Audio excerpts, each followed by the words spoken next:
court found the defendant guilty as charged for making false information to a public officer. Not consistent with the truth. Okay.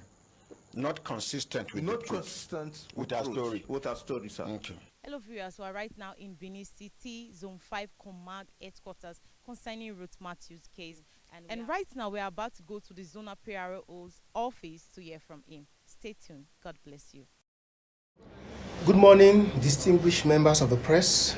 Thank you for coming on. I welcome you to Zone 5 Benin on behalf of the AIG Zone 5 Headquarters Benin, AIG Arungwa Unwazwe, PSC Daga MNI. I wish to comment on a case investigated here at Zone 5, which was later charged to court after investigations were concluded. The brief facts of the case are as follows.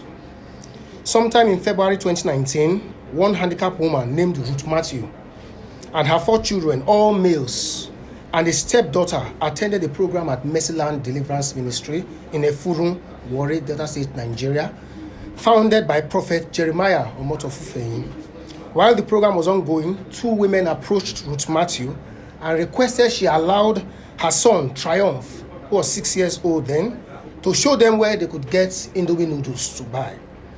They said Triumph left in the company of his younger brother, Testimony, who was 2 years old at that time, but later returned without him. They said Triumph to follow the 2 women. Where was Testimony? Testimony is with Triumph. So both of them, they went with the 2 women? Both of them, they went with the 2 women. I didn't see Testimony against her. The Testimony and Triumph followed the 2 women to go and buy the Indomie, to show them where to buy Indomie. From there, I can't get a Testimony. As Triumph come inside, asked me, where is Testimony? He said the 2 women carried the Testimony with Keke Nape. That is all, sir. She raised alarm on her missing child, and it was later discovered that 2 women left with Testimony in a commercial tricycle outside the church premises. Ruth Matthews informed the church, security, and officials of the church of her missing child.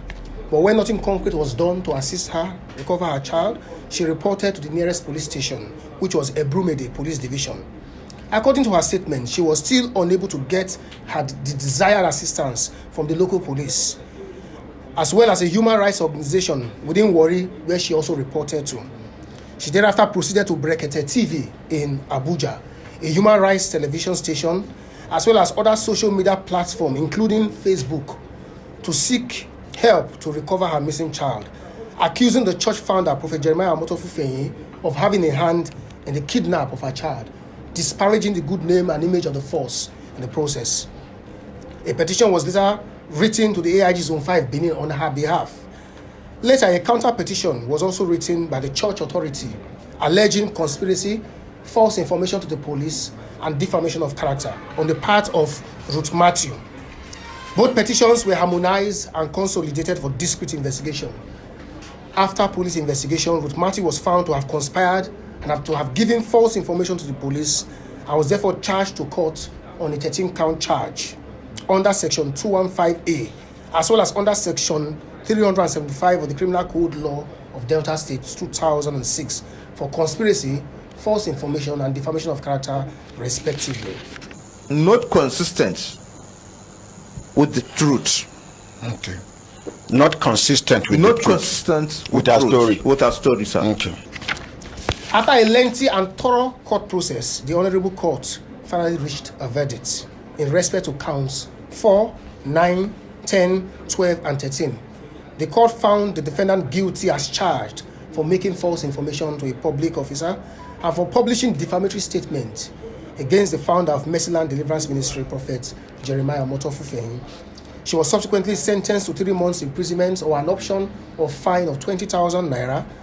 The defendant was also cautioned and warned and made to enter into a bond without surety in accordance with Section 356, subsection 1 of the Administration of Criminal Justice Law of Delta State 2022 to be of good behavior and to desist from granting any further interviews or making any publication for a period of 2 years, which tends to defame the founder of Mercyland Deliverance Ministry in Warri, Delta State. We hope this judgment will serve as a deterrent to others who are fond of giving false information to the police. Thank you very much for coming. My name is Timio. Bibowe. I'm a lawyer, a practicing lawyer from Ori. Ladies and gentlemen of the press, well, I was one of the counsel that was holding worship brief in this epic trial. And in the course of the trial, the accused admitted to giving the police false information. And when direct questions were put to her, she said it was because she was angry that the church did not do what she expected the church to do for her. That's why she accused the prophet of stealing her child or kidnapping her child, as the case may be. And that of a truth, the prophet did not kidnap or steal her child.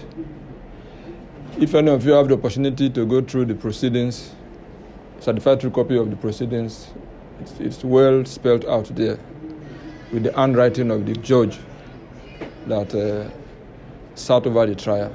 The entire staffs and partners of Mercy TV heartily congratulate the General Overseer of Christ Mercy Land Deliverance Ministry, Senior Prophet Jeremiah Omotufufe, on his victory at the court over the matter of the missing child.